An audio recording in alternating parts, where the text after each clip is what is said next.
Hi there, in this video I'm going to share a few things that have helped me live with chronic fatigue syndrome, ME, probably fibromyalgia and chronic Lyme disease, and hopefully some of these things may help you too. So hi, if we haven't met, I'm Katie Simpson. I've had chronic fatigue syndrome all my life, which is basically 50 years. I have it moderately. I am what we could call couch bound, so I am in bed / on the couch a lot of the time, and can walk around a little bit, drive a little bit, and I'm beginning to improve with the recovery program that I'm blessed to be in at the moment. So here are some things which help me in my day-to-day life, help to lift me, help me to start getting better. So the first thing that's really important for us with chronic fatigue syndrome is to try and get a good sleep, if at all possible. So things that really help me are, I take a herbal nighttime supplement most of the time. It's got valerian in it, and it helps to relax me, because a lot of people like us with chronic fatigue syndrome, we find it very hard to get to sleep and to produce melatonin. So I do actually have a melatonin supplement that I take as well. I use a basic eye mask that I got from Amazon, and earplugs as well. They're ones that are sort of they've got little like flaps on them. They're not, I did used to get the ones that are just a squidgy block, and they're really unpleasant and they fall out and get all skanky. These ones are a lot better. I'll see if I can link some things below.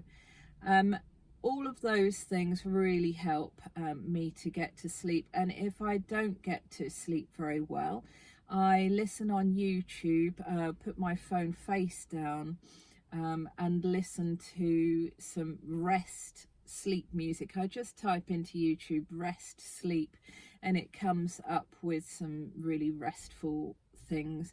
You can have like ocean waves if you want. The ones that I'm liking at the moment are like, I think you call them biominal beats or something like that. Something like that. Just really restful, and that helps just to relax my mind. So sleep is really important, and not being too hot as well. I prefer to have a window behind me that's open a little bit. So mornings often for people with chronic fatigue syndrome are really difficult. We can find that our symptoms are most in the mornings, and that's something to do with our nervous system struggling to get from a sleep state to an awake state. That is a thing. And so I try not to plan stuff at the moment in the mornings, at the earliest late morning, if at all possible. I know that's completely impossible for a lot of people. That is the only way that I can cope at the moment.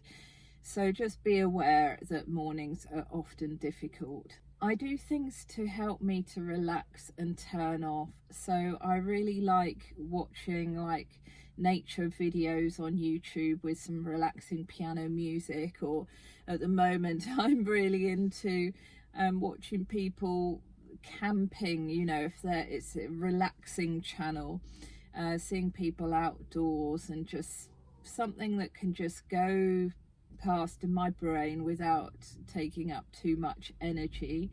I love a little game on my phone that's called Fishdom. It's really cute, and I really enjoy a colouring app as well, because I personally at the moment don't have energy to do crocheting and knitting and sewing and gardening and stuff like that. I love doing things like that, but at the moment that's just takes too much energy. So a colouring app just lifts me because of the colours and the fun pictures, and they've got stories that you can colour in on there as well, and that fires my imagination a bit. Now, keeping home and making meals is very difficult. If you've got severe ME, none of these things will necessarily help you a lot, apart from maybe the restful sleep music on YouTube.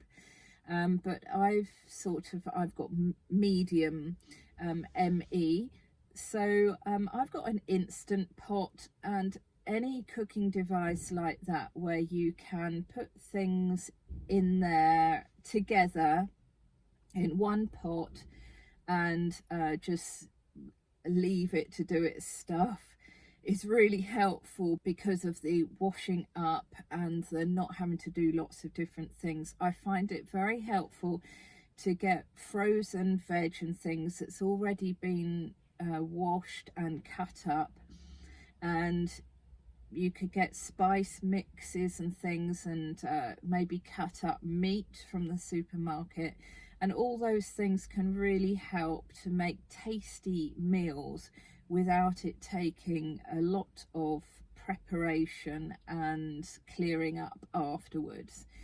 I am learning to, over the housework, just try not to get worried about it.